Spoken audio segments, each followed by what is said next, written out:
बिस्मिल्लाहिर्रहमानिर्रहीम। अस्सलाम वालेकुम। कुकिंग विद मोहनी के साथ मैं हूं मोहनी अरशद। आज मैं आपके लिए नहायत ही मुनफिज यूनिक और सर्दियों के मुताबिक की रेसिपी लेकर आई हूं, जो है कि ग्रीन चिली सॉस।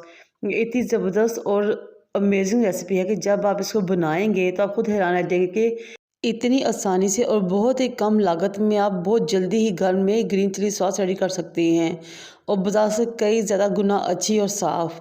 एक बर्तन है, उसको चूल्हे पर रखें, उसमें 2 टेबलस्पून कुकिंग ऑयल डालें। जब वह गर्म हो जाए तो 10 से 12 कली लहसुन की डालें, उसको 1 मिनट के लिए भूनें। फिर साथ ही 2 से 3 इंच अदरक का टुकड़ा लें, उसको भी आप स्लाइसिस में काटें और वो शामिल कर लें, और फिर लहसुन और अदरक को इकट्ठा भूनें। जब 2 से 3 मिनट तक लहसुन अदरक को भूनें और प्यारी सी और भीरी सी खुशबू आना शुरू हो जाए तो एक दरमियानी साइज़ का प्याज लें, उसको आधा काटें और वो भी इसमें शामिल कर लें। प्याज तो हमने इसमें बहुत थोड़ा सा शामिल करना है। फिर इन तीनों चीज़ों को आपने 1 से 2 मिनट के लिए पकाना है या भूनना है। बाज़ार की चिली सॉस तो आपने कई मरतबा खाई होगी और इस्तेमाल की होगी, लेकिन जब इस रेसिपी से आप चिली सॉस रेडी करेंगे तो आप खुद हैरान रह जाएंगे कि इतनी ज़बरदस्त रेसिपी और इतना यूनिक टेस्ट आपने इससे पहले ग्रीन चिली सॉस का नहीं खाया होगा या देखा होगा। जब लहसुन प्याज अदरक 2 मिनट के लिए भून जाएं तो फिर आपने उसमें तकरीबन 1 पाव हरी मिर्चें छोटी छोटी काट के शामिल कर देनी है, और उसको भी 2 से 3 मिनट के लिए भूनना है। फिर आपने इसमें 1 टीस्पून ज़ीरा शामिल करना है। तकरीबन 3 टीस्पून आपने इसमें नमक शामिल करना है। क्योंकि मिर्चें बहुत तेज़ होती हैं, इसको बैलेंस करने के लिए हमें नमक की क्वांटिटी थोड़ी ज़्यादा रखनी पड़ेगी। 2 टीस्पून इसमें पिसा हुआ खुश्क धनिया शामिल करें। फिर तमाम चीज़ों को अच्छी तरह मिक्स कर लें। फिर आपने इसमें 1 कप पानी डालना है। पानी शामिल करने के बाद आपने इसको मीडियम फ्लेम पर तकरीबन इतनी देर के लिए कवर करके पकाना है कि इसका तमाम पानी खुश्क हो जाए।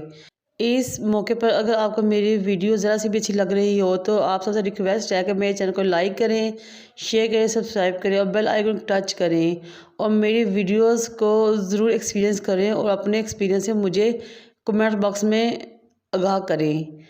तकरीबन 10 मिनट का टाइम लगा था पानी को खुश्क होने में। ये देखें, तमाम पानी खुश्क हो चुका है।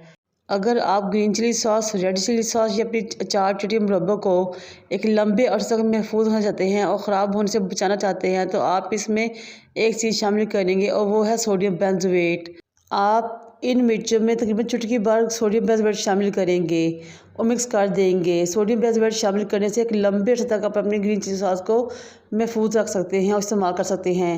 फिर आपने इसमें 3 टेबलस्पून भर के चीनी शामिल करनी है, और साथ ही नीचे आंच को आपने ऑफ़ कर देना है, इनके बंद कर देना है और चीनी को पिघला लेना है। चीनी को शामिल करने पिघलाने के बाद अब सबसे अहम और टिप की बात कि आपने इसको ठंडा होने रख देना है। जब ये तमाम मिक्सचर जिसमें अदरक, लहसुन, प्याज और मिर्च शामिल ठंडा हो जाए तो आपने इसको ग्राइंड करना है, और ग्राइंड करने के लिए आपने सिरका यूज़ करना है।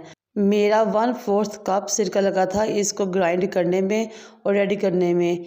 ग्राइंड करने के बाद हमारी बहुत ही ज़बरदस्त, बहुत ही टेस्टी और बाज़ार से भी बहुत ज़्यादा मज़ेदार और unique green chilli sauce ready है, और सोडियम बेंजोएट की वजह से आप इसको लंबे अरसे तक महफूज कर सकते हैं।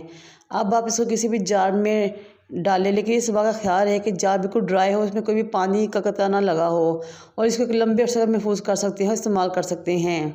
आप इस ग्रीन चिली सॉस को सूप के साथ यूज़ कीजिए या किसी भी स्नैक के साथ इस्तेमाल कीजिए या सैंडविचेस या फिलिंग में यूज़ कर, यकीन करें हर तरह से ही लुत्फ़ वाला होगा। मेरे वालिदैन को दुआ में याद रखें। अल्लाह हाफ़िज़।